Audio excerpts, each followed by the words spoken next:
I am employed with the Supreme Qualification Committee. I'm ad interim chairperson. Now, as opposed to Hovhannes and Arevik, I underwent through a completely different process. First, I was appointed an official in a public office, and then I started to develop interest for education, or in this case, the higher qualification committee and the tertiary education.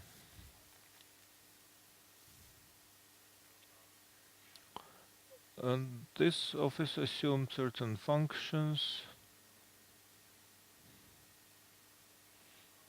but you always want to propose something new, and this leads you to do some research. There were several books and articles that were born as a result, which essentially come to augment your office as a civil servant. Ending up in this Supreme Qualification Committee, we commenced a wave of change 3 years ago. Everything depended on the following. The system, being the Soviet legacy, had very clear, now they call it corruption. It contained an element of corruption because the procedures, norms and regulations that were and still are mostly in effect there lack clarity. They provide leeway for an official to, within a certain time frame, in his or somebody else's interest, to interpret it to their convenience, and such interpretation will yield certain results to the benefit of this or that individual or entity. So the first step we thought of and tried to implement was to introduce certain clarity. We drafted several government resolutions and proposed to have them enacted. We partially succeeded. For example, who in Armenia has the right to acquire an academic degree? In Western countries, that would be a ludicrous question. It would be very difficult to find any governmental standard there. Every university has its own clearly defined ethical norms and standards, but since our system was Soviet legacy, everything you could have cheated, plagiarized, tweaked, changed things, which is why we need to have it enshrined. So what publications you must have in order to aspire for a degree? In the past, it was like you had to have had 3 articles published. But what should these articles be about? Where should they be published was moved. There was, of course, a list, an inventory of periodicals, academic periodicals, where you could have those 3 articles published to acquire a degree. But whether this would, if you were also thinking about a second degree, things became more obscure.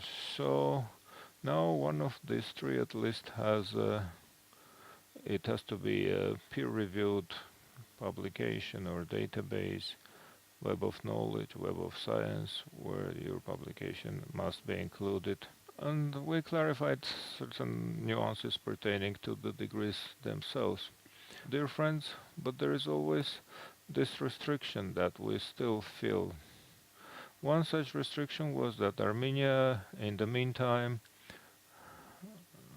also pursued certain economic cooperation dimensions. Until 2013, the bearing was clearly towards Europe. The government program clearly stated that the system of granting degrees in academic degrees in Armenia should approximate with the Western system. When in the 1913 the bearings changed, we faced another dilemma. All those countries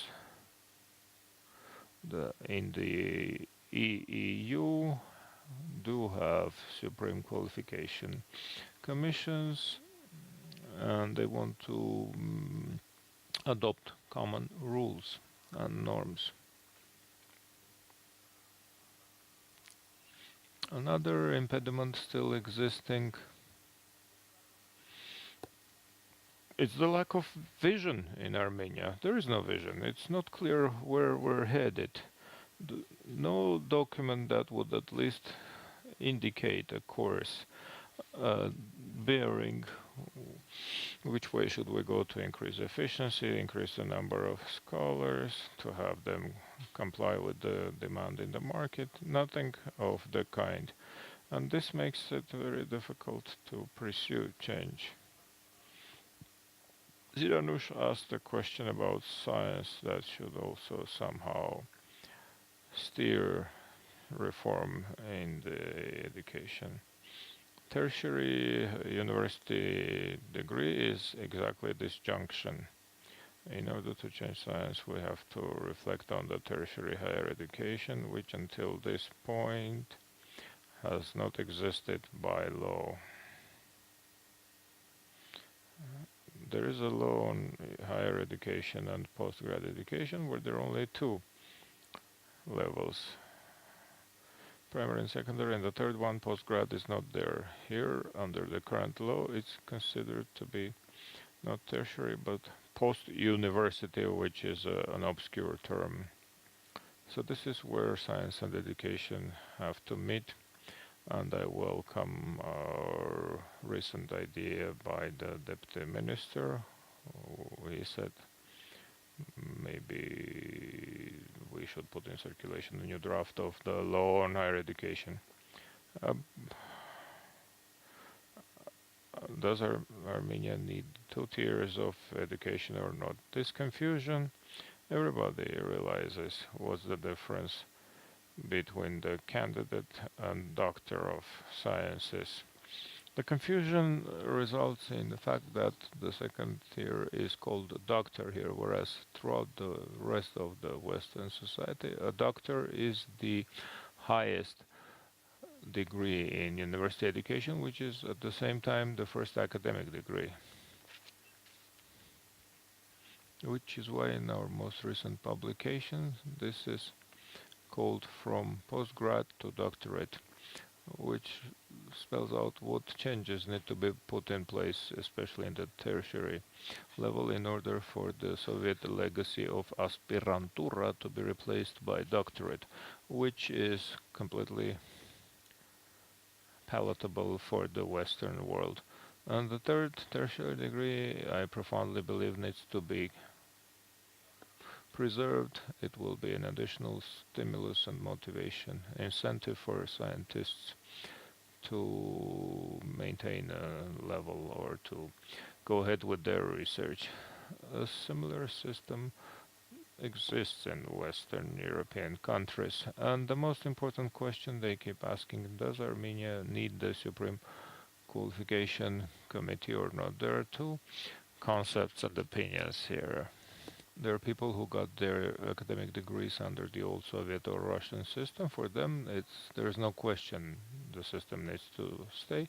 Those who got their education in the West, they just fail to understand a governmental body that endorses or approves university issued diplomas. These are two, at first sight, contradictory approaches, but they're also complementary, these two systems.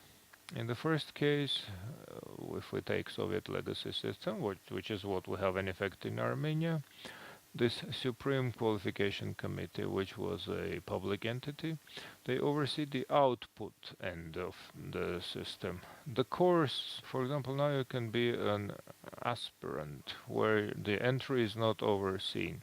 You can sit down in your cozy home, have an academic mentor, do all the work, write up the dissertation, submitted it for defense, and here's where the Supreme Qualification Commission enters to check whether it complies with the standards or not, and so if you don't oversight the input, it makes sense to check the output to maintain a certain standard. The opposing opinion is that you should oversee the input on the course, which is more of a Western model, where the entry is very difficult and cumbersome.